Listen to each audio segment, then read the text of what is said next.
Hello and welcome to Headline Buster, brought to you by The Point. I'm Liu Xin. In this segment, I dissect stories that are making headlines around the world and talk to my guests to compensate for the missing pieces of the puzzle. So do join me in real time by sending us your comments or questions via the CGTN page on Twitter, Facebook, YouTube or Weibo. If you're watching this live on the CGTN application, email me at thepointwithalex@cgtn.com. Let me know what you think. We bring you our Headline Buster every Friday. Do get in touch and we just might read out your comments. This week, we're looking at how media covered the joint China World Health Organization mission in January as part of COVID-19 global source tracing research. Did some media twist WHO researchers' words to support a predetermined conclusion about China? That China didn't cooperate or that tense moments dogged the mission? Just how reflective is the coverage of the researchers' actual experience? First, a bit of background. Now, China and the WHO assembled a team of experts, 17 Chinese and 17 from abroad, including 10 experts plus 7 other staff.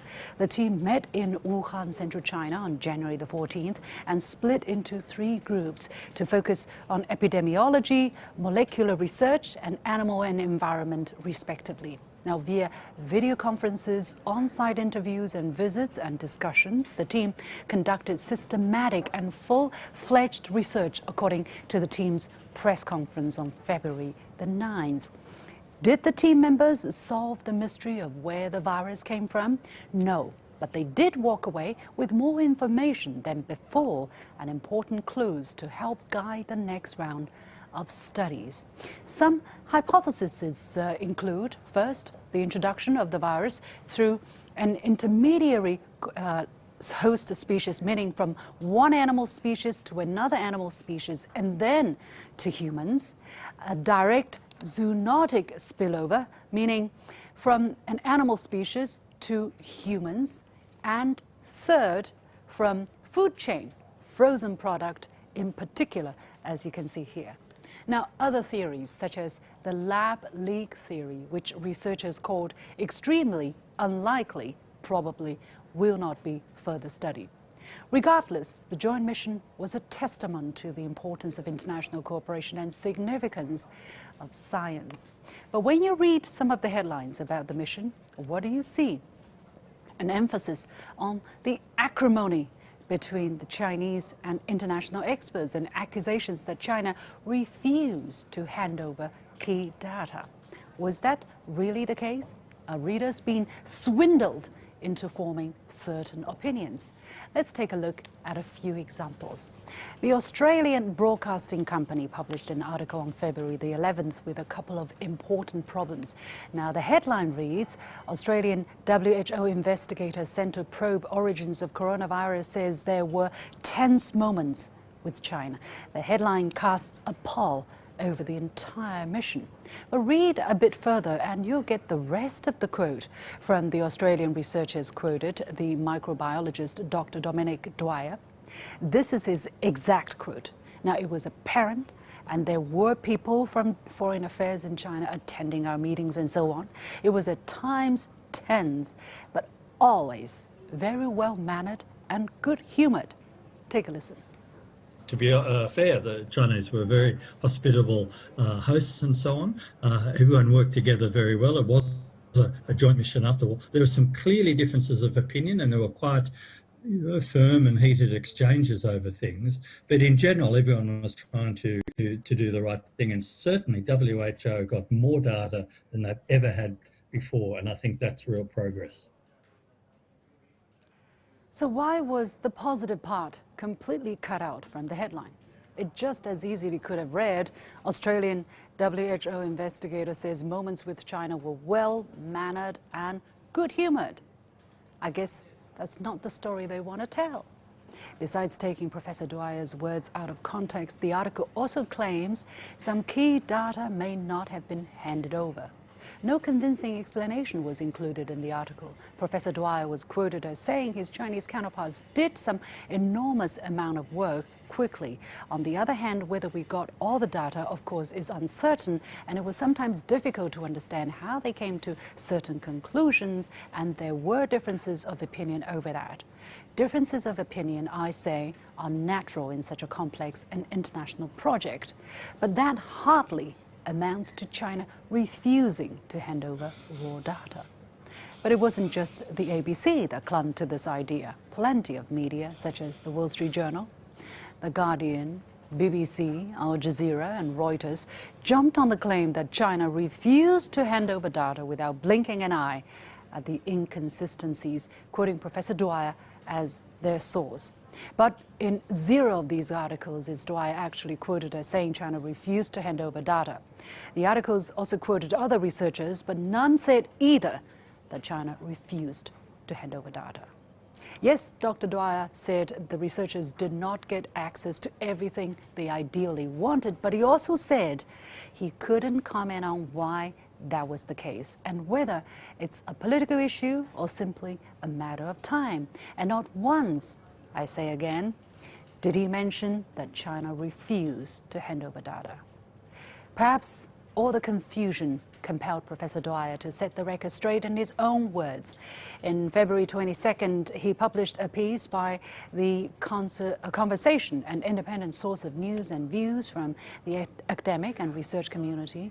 He published his account, simply titled, "I was the Australian doctor on the WHO's COVID-19 mission to China. Here's what we found about the origins of the coronavirus." He said, "We talked to our Chinese counterparts, scientists, epidemiologists, doctors over the 4 weeks the WHO mission was in China. We were in meetings with them for up to 15 hours a day, so we became colleagues, even friends. This allowed us to build respect and trust in the way you couldn't necessarily do via Zoom or email." It's very clear what his experience was like. And Professor Dwyer isn't the only WHO researcher who felt facts have been distorted. The New York Times published an article on February the 12th titled, "On WHO Trip, China Refused to Hand Over Important Data." The article includes many conclusions based on what the WHO researchers supposedly said, including that Chinese scientists refused to share raw data that might bring the world closer to understanding the origins of the coronavirus pandemic. It also claimed the WHO experts said disagreements over patient records and other issues were so tense that they sometimes erupted into shouts among the typically mild-mannered scientists on both sides, and that China's continued resistance to revealing information about the early days of the coronavirus outbreak makes it difficult for the researchers to uncover important clues that could help stop future spread of such dangerous diseases. But that just wasn't the case, according to Professor Dr. Peter Daszak, an animal disease specialist who was one of the experts quoted in the exact New York Times piece. A day after the article was published, that he tweeted about the piece. "This was not my experience on WHO mission. As lead of Animal Environment Working Group, I found trust and openness with my China counterparts. We did get access to critical new data throughout. We did increase our understanding of likely spillover pathways." Another expert on the team, epidemiologist Professor Tia K. Fisher, also quoted in the same New York Times article, retweeted Dr. Daszak's post saying, "This was not my experience either on the epi side. We did build up a good relationship in the Chinese International Epi team. Allowing for heated arguments reflects a deep level of engagement in the room. Our quotes were intendedly casting shadows over important scientific work." To which Dr. Daszak replied, "Hear, hear. It's disappointing to spend time with journalists explaining key findings of our exhausting month-long work in China, to see our colleagues selectively misquoted to fit a narrative that was prescribed before the work began.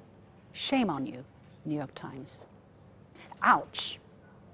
Perhaps to atone for its sins, the New York Times, just a few days later, published a transcript of the actual interview with Dr. Daszak, condensed and edited for length. Dr. Daszak tweeted a thank you to the New York Times for posting this transcript. But where does that leave the other and the original piece that made a much wider impact. Would we have ever seen the entire interview had he never made the public complaints? Would everybody need to make such a complaint before their views can be objectively reflected in New York Times reporting?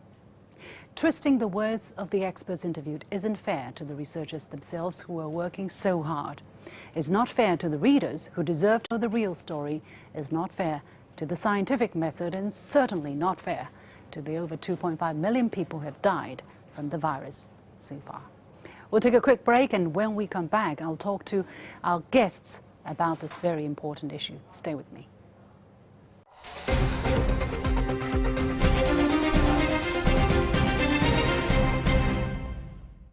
Welcome back to Headline Buster, brought to you by The Point with me, Liu Xin. I'm pleased to be joined by three guests: Chen Qingqing, a senior reporter at Global Times; Scott Ritter, former U.S. Marine Corps intelligence officer, joining us from New York; and Professor Zhiwei from the Center for Public Health Research of the Medical School of Nanjing University, joining us from Nanjing. A warm welcome to all of you on this traditional Chinese Lantern Festival.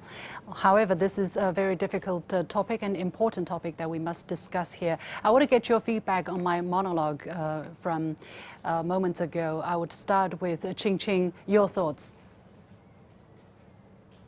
Thank you for having me, Liu Xin. I think it's very important that you mentioned all these reports of the Western media on this important trip of WHO's experts to Wuhan, because I've been covering the trip since the beginning, and I talked with some of the major members of the team, and also some feedbacks from them on the Western media reports, which misquoted them and misinterpreted what they said. And firstly, they think it's very, it's understandable that every media wants to get their stories out. Mm-hmm. So maybe the headlines, maybe the quotes are misused or exaggerating their understandings, but it's understandable. That's the first opinion from them. And secondly, it's make them feel that they should be more careful when they talk with journalists, because right now they're still working on the full report of this trip, and they have to find out more details and do more analysis of the data and to come up with more different hypotheses. So it's very important for them to wait and for journalists to wait to get more details out of the report, to get the full picture of this trip. So I think, but for the Western media, I think the reason why they misused and misquoted them is because at the beginning, for some journalists, when I read this AP story this morning, and I saw they think that the WHO's visit to Wuhan was politically sensitive to China. That's the angle of the story. When they take this trip as politically sensitive, they won't take it from like a scientific perspective, right? They will try basically to politicize the trip. So I think the way we cover the trip should be listen to the experts instead of politicians. Yeah. And we just wait a little bit more to get basically so you're basically saying some media already have their ideas what kind of angle they want to cover the story before they even have the story. They have decided that they're going to go towards the topic from a political point of view, for instance. Scott, what is your take? Well, I mean, in the United States right now, one of the big themes that's being pushed is science. Support the science, go where the facts take you. But what we're seeing is the corruption of data. The United States right now has heavily politicized the COVID issue. When the COVID outbreak first began, we saw the Democrats blaming the president, and then the president seeking to, and this was Donald Trump at the time, the president seek to blame elsewhere, so he blamed China. And as a result, nobody cares about the facts. It's all about pointing fingers and establishing blame. The other thing that happened was we also began to blame the World Health Organization. We in the United States, we started to say that the WHO was too close to China, that it was too willing to accept Chinese data. And then the last thing is that, we've had this ongoing trade disagreement with China. We have difficulties with China in the South China Sea. So there's already a political environment conducive to the demonization of China. It's a much more difficult argument to say China might be telling the truth. Because if you say China might be telling the truth, you're running counter to the narrative that's been sold to the American public for years now. China has become a political football here in the United States, which means the truth will never be embraced. It's only going to be how we can twist data to sustain a political narrative that supports one party or the other. And both parties right now are not friendly towards China. I know we've talked about it so much, and actually many guests have mentioned it, but still every time I hear this, it's unbelievable how strong political pressure can be, that even respected international press and respected international scientists even could make statements that go contrary to what they have been advocating as integrity, either journalistic integrity, professional integrity, or just integrity of not lying, as a human being. But anyway, Professor Wu, that was my take. Your thoughts of the whole issue here? Well, I agree with what Scott just mentioned, that this virus origin issue was initially proposed by politicians and promoted by some media, and basically this issue actually brought out disproportionately. But as a research scientist, I think we have to respect the science, and we respect the scientists. When scientists or the investigation team went to Wuhan doing this origin investigations, what they have to do is they have to look at the epidemiological data, molecular data, and also they go to the market and also hospital, look at the patient data as well. It's a very complex issue. They have to look individual pieces of evidence and put them together, because the virus origin finding investigation is not basically you can draw a conclusion from single event. You have to connect them and form a very complex network and provide analysis and then come out with certain conclusions. So this is something actually we have to be really careful. As a research scientist, that's exactly what we do. We have to get a whole picture and to see where is the possible origin. And one thing we have to bear in mind for most of the people, they don't really understand, is that even you get all the entire picture and get your conclusion, usually this is rather conditional or tentative.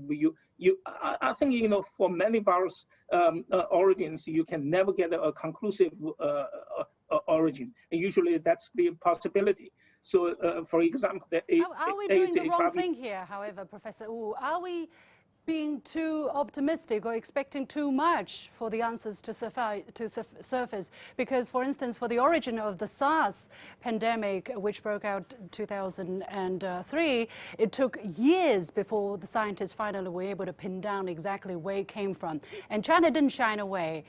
China acknowledged that it came from bats in certain parts of China. So that was that. So now we're only a year and two into this epidemic, as far as we know. Is it way too early to try to make any conclusion by now, Professor Wu? Absolutely. I think they took too simplistic view of this finding the virus origins. I think this is actually basically driven by the political issues, and the people essentially developed kind of anxiety trying to pin down where the virus came from. Actually, I don't think scientifically you could pin down this origin of the virus in such short time. If you look back in the AIDS HIV origin, actually we made a couple mistakes. Today is that we thought we knew it, but later on, actually even earlier cases was identified. So this is actually a progressive issue. Yeah. Qingqing, how do you look at the kind of eagerness that's that's demonstrated on all parts. Maybe except the scientists who really believe that this is going to take years to uncover this mystery, but from the press, from the international press, from international governments, and of course, from the World Health Organization to try to find the source of this virus versus the scientific fact that it takes time to pin down such a complex virus. Yeah, I agree with Scott, because at the beginning of the pandemic, it was huge. And because the Trump administration continued politicizing on the issue, so everybody wants to know who is to blame for the pandemic. But it's a scientific question, and it takes time to, maybe like you said, take years to figure out what's the real cause of the outbreak.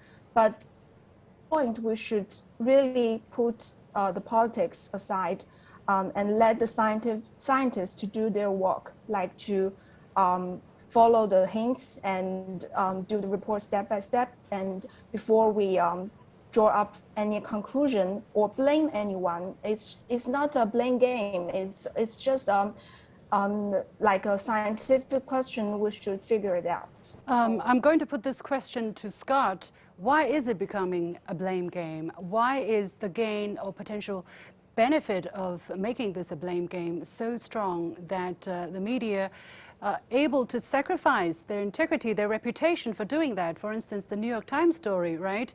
They were literally singled out by their interviewee, telling them that they have not done what they should do, and only after such pressure they published the whole transcript. But of course, the first impressions have already been made, and it's just beyond me that they're willing to do that on such an important issue, and they consider themselves such a prestigious international press. Well, first of all, the New York Times and the American media has a history of disgraceful behavior. One only needs to look at Iraq and weapons of mass destruction to understand that the American media is capable of promulgating a lie based upon the misuse of information. Another problem is that when you take a look at the WHO report that's come out, it mirrors in many ways the data that was coming out of China in the immediate aftermath of the COVID outbreak. And if you remember, the United States, again, the government echoed by the American media, was saying that the Chinese were misleading, were presenting incomplete data, were deliberately pointing the world in the wrong direction. But it turns out that the data that China was providing back in early 2020 was very accurate data. It was honest data that had integrity, and data that has been replicated as a result of this thing. But it's not going to be comfortable, easy, the American government and indeed the American public to embrace this, because we've already bought into a narrative. There's another problem here in the United States. COVID has exposed some extraordinarily fragile realities of the United States. One, our healthcare system sucks. Excuse my language, but we're not able to deal with this pandemic. We're struggling. Two, our economy is weaker than we thought. We didn't have the resilience to be able to absorb the realities of an economic shutdown to deal with the pandemic. And three, our political system was unable to deal with fact-based science and instead had to, manufacture a politicized narrative to shift blame away from their failures in terms of healthcare and the economy. So, and the American media is joined at the hip with the American government. I mean, the government is the number one source of the headline stories. So we already have a media that has subordinated its integrity to a government narrative. And now we have a government narrative that is politicized because the government has been embarrassed by its inability to deal with the horrific realities of this pandemic. I mean, the United States, it's an embarrassment. I mean, I love my country, but this is an embarrassment. What's going on in our country today is an embarrassment. We are not able to deal with this problem, and we're still not able to deal with this problem. And one of the reasons is you can't solve a problem if you don't properly define the problem, and we refuse to be honest about what the real problem, refuse to follow the science. Is there a danger of a vicious cycle then, Scott? Because you're talking about a problem and which exposes the inability of a system to solve problems, to cope with this problem, and then on top of that you're not able to look at the problem in its face and try to define the problem as other things or find blames, and then that will further weaken your ability to solve this problem. How can you get out of this? You can't. It's a tailspin. I mean, the only way you can get out is to get politicians to wipe the slate clean, and find me a politician that has the courage to do that. Does it look like right now that we are going to have some politicians who have the courage to say, hey, folks, facts are facts. If we're not able to look at the facts in the face, we are going to continue to blunder? We could do that if it wasn't China. The problem is that the facts come from China, the data comes from China, and the United States right now is engaged in a narrative-driven conflict with China, where we have demonized China. So, the science is there, the facts are there, the truth is there, but the truth comes from China, and therefore we're not willing to accept the truth. That's the problem. Until we're willing to embrace a fact-driven Chinese narrative as truth, we're not going to solve this problem. What are the boundaries of, think about any other country, think about the United States. If a team goes there and investigates something and asks them to absolutely be transparent about everything and anything, is that going to be possible? Scott, yes or no? No, we are a sovereign state. We have rights to be protected. We have human beings have a right to privacy, and a state that goes in and tramples over that right to carry out an open-ended investigation that's the wrong way of doing business. We would never allow that here, and I'm glad to see China's not allowing it either. Yes, Liu Xin, just add the point is this: I have the qualification to use the P4 facility in Wuhan, but actually I have to go through all the security check, whatever, and the research plan as well. I mean, very few people, Chinese researchers, actually been able to go into that lab. So I think in this case, actually, the Wuhan facility has been really open and cooperative, and you can't blame them. Okay. Yeah, and we also, have to leave it there. Yeah, okay.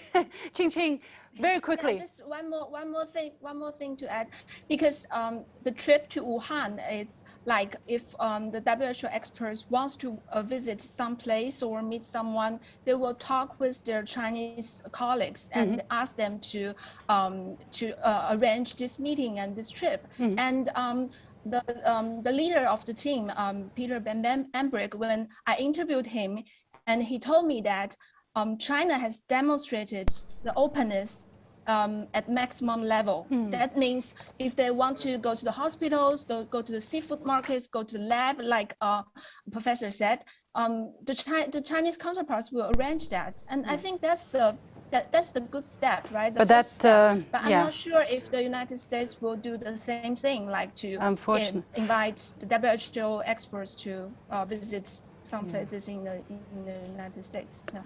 Well, let's see. I hope eventually, a more objective and down-to-earth attitude can be adopted, because that's the only way to solve problems and face the challenges that we're facing. Many thanks to Chen Qingqing, Scott Ritter, and Professor Zhiwei. And with that, we come to the end of this edition of Headline Buster, brought to you by The Point with me, Liu Xin. As always, you can follow me on Facebook and Twitter using the handle Liu Xin in Beijing. Thanks for watching. You've got The Point.